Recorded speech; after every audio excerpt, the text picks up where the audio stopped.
கிறிஸ்துவுக்குள் அன்பானவர்களே, இயேசு கிறிஸ்துவின் நாமத்தில் உங்களுக்கு என் அன்பின் வாழ்த்துக்களை தெரிவித்துக் கொள்கிறேன். நம்ம ஒவ்வொரு நாளும் ஒரு ஜெபத்தை ஜெபிச்சுட்டு வர்றோம். இன்னைக்கு லூக்கா எழுதின சுவிசேஷம் 18ஆம் அதிகாரம் 3வது வசனத்தை நான் உங்களுக்கு வாசிக்கிறேன். அந்த பட்டணத்திலே ஒரு விதவையும் இருந்தாள். அவள் அவனிடத்தில் போய், எனக்கும் என் எதிராளிக்கும் இருக்கிற காரியத்தில் எனக்கு நியாயம் செய்ய வேண்டும் என்று விண்ணப்பம் பண்ணினாள். ஒரு தேசத்தில், அந்த தேசத்தில் இருக்கிற ஒரு அதிபதி, அவன் தேவனுக்கு பயப்படாதவன், மனுஷனை யாரையுமே மதிக்க மாட்டான். அவன்கிட்ட போய் ஒரு விதவை, அந்த தேசத்தில் இருக்கிற விதவை, எனக்கும் என் எதிராளிக்கும் ஒரு நியாயம் செய்யணும் அப்படின்னு சொல்லிட்டு கேட்குறான்.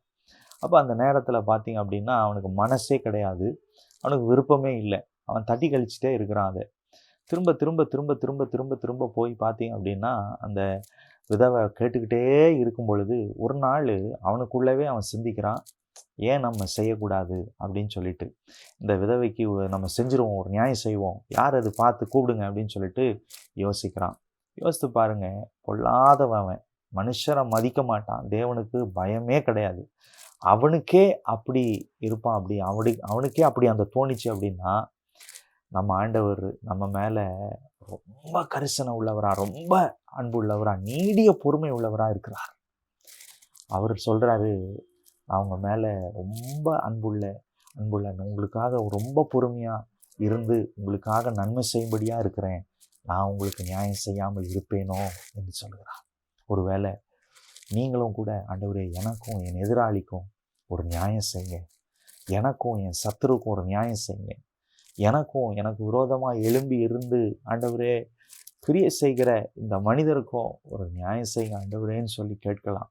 அது பல நாட்கள் உங்கள் ஜெபம் கேட்கப்படாமலே இருக்கலாம்.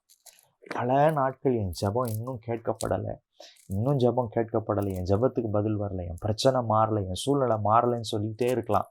இன்றைக்கி ஆண்டவர் உங்களோடு கூட இன்றைக்கி பேசுகிறார், இடைப்படுகிறார். இன்றைக்கி தொடர்ந்து விடாதீங்க. ஆண்டவரே அந்த அநீதி உள்ள நியாயாதிபதிக்கே அப்படி ஒரு எண்ணம் வந்துருச்சு அப்படின்னா ஆண்டவர் செய்யாமல் இருப்பாரா? நிச்சயம் செய்வார். சீக்கிரத்தில் உங்கள் காரியத்தில் நியாயம் வரப்போகுது.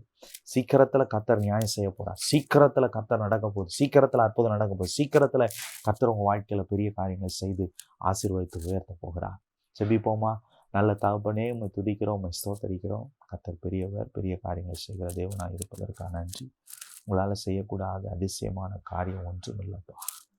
நினைப்பதற்கும் செபிப்பதற்கும் அதிகமாக கிரியைகளை நடப்பிக்கிறவர் கர்த்தர், நீர் எங்களோடு கூட இருப்பதற்கான நன்றி செலுத்துகிறோம். எங்களுக்கு சீக்கிரத்தில் நியாயம் செய்ய போகிறதுக்கான நன்றி ராஜா. தாழ்த்தி ஒப்பு கொடுக்குறோம், இயேசுவின் நாமத்தில் செபிக்கிறோம் பரலோக நல்ல பிதாவே. ஆமென்.